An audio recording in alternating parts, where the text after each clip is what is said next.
para fazer o que gosta, muitas vezes você tem que fazer o que não gosta. Uma das coisas que você já fez na vida, e eu faço também, é que quando você vai lavar a louça, dá uma raiva danada de você ter que fazer aquilo. E aí você olha aquilo, olha para lá, tem dia que você fala assim, vou deixar, depois eu lavo. Deixa hoje, junto com a louça de ontem. De repente, você está com uma pilha imensa espalhada e os teus armários estão meio vazios dentro. Você sabe que isso vai te capturando pouco a pouco, porque a gente se habitua com o nojento. A gente se acostuma com o nojento. Assim como ninguém estranha seus próprios aromas, a gente se habitua. Você e eu sabemos disso. Quer ver um exemplo concreto? Quando me mudei para São Paulo, em dezembro de 1967, pouca gente aqui talvez tenha ideia disso. Essa cidade tem muitos rios sob ela. Aliás, nós estamos em cima de um, que é o rio que vem do Pacaembu e vai até o Tietê. Há muitos rios, um debaixo da Avenida 23 de Maio, outro sob a Avenida do Sumaré, e os rios que são visíveis, como é o caso especialmente do Tietê, né, e do Pinheiros. Quando eu me mudei para São Paulo, esses dois rios eram navegáveis. Aliás, a gente pescava nesse rio e nadava. Não por acaso, na beira desses rios, se formaram vários clubes de regatas. O Corinthians nasceu como um time de remo, razão pela qual o símbolo do time é um timão. Timão de barco, depois coincidiu com o apelido que o time se deu. E a gente nadava, clube de regata, etc. Eu ia com meu pai pescar e nadar no rio Tietê. Pois bem, nós assassinamos esses dois rios. Eles estão mortos. Eles fedem, podres. Tanto que vez ou outra a gente vê a imagem de uma capivara correndo na beira do rio, ou de uma garça, você diz, olha lá, como se a garça fosse surreal. Como se a capivara fosse surreal. E às vezes é a persistência de uma memória que a gente se habitua. Interessante, porque nós assassinamos esses dois rios. Não é impossível que eles deixem de ser assim como em outros lugares do mundo.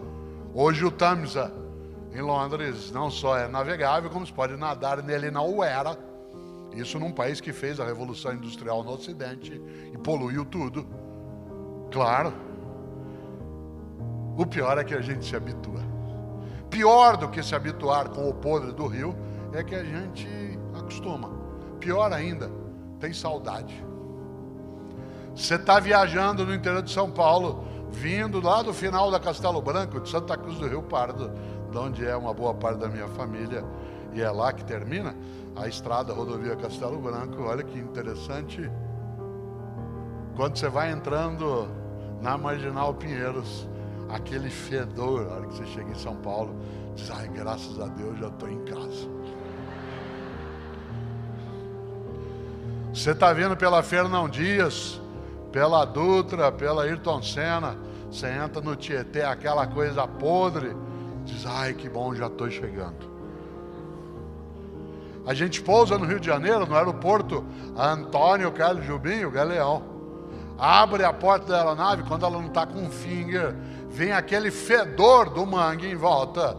Diz, ai, já cheguei. Rio de Janeiro. A gente se habitua com o podre, hein? A gente se habitua com o podre na conduta, na política, na igreja, na escola, na nossa ação. A mediocridade, ela nos captura.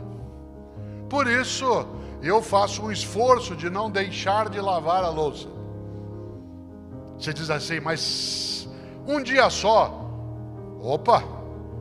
Eu vi agora alguns bombeiros civis andando aqui por dentro e me lembrei de um conselho do Corpo de Bombeiros que eu repito sempre e que aparece em alguns dos meus livros, que diz que, atenção, nenhum incêndio começa grande. Nenhum incêndio começa grande, todo incêndio começa com uma faísca, uma fagulha, um disparo. E por isso, é claro que é chato, eu sei que amanhã às 4h20 da manhã, eu vou lavar a louça do jantar de hoje e ainda ficarei com a do café da manhã, que Cláudio e eu vamos tomar. Minha vendetta é que ela fica com a do almoço, que tem panelas também.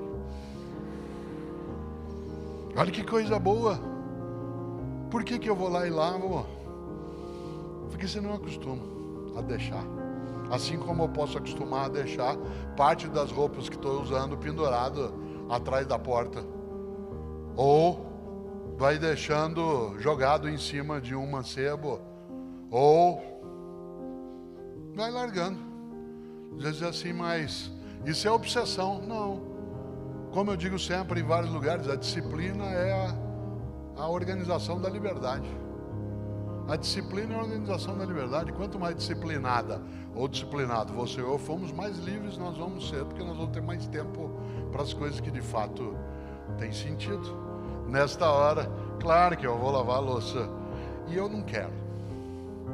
Mas eu faço, porque aliás eu faço várias coisas que eu não quero. Uma das coisas que eu sempre lembro, vez ou outra me entrevistam na área empresarial, dizendo assim, o que o senhor acha da juventude atual que diz que só gosta de fazer o que gosta? Eu digo, bom, isso é um sinal de sanidade, porque só um imbecil gostaria de fazer o que não gosta. No entanto, para fazer o que gosta, muitas vezes você tem que fazer o que não gosta. Eu adoro dar aulas, mas eu não gosto de corrigir prova. Se eu pudesse, eu terceirizaria a correção de prova. É que eu não posso fazer, sabe por quê? Porque uma das coisas que permite que eu saiba como eu estou ensinando é quando eu leio a maneira como as pessoas estão aprendendo. Eu só sei se eu estou ensinando corretamente se eu noto que as pessoas estão escrevendo coisas que eu ensinei de modo correto. Mas é chato.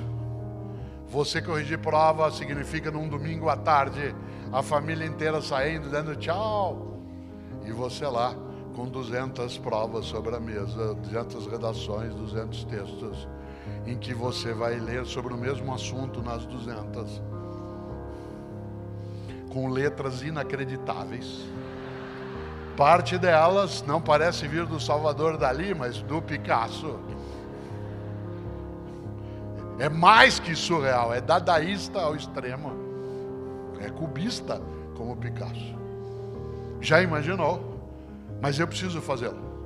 Assim como eu também não gosto de lavar louça. Assim como muitas vezes não se gosta de cuidar de uma criança.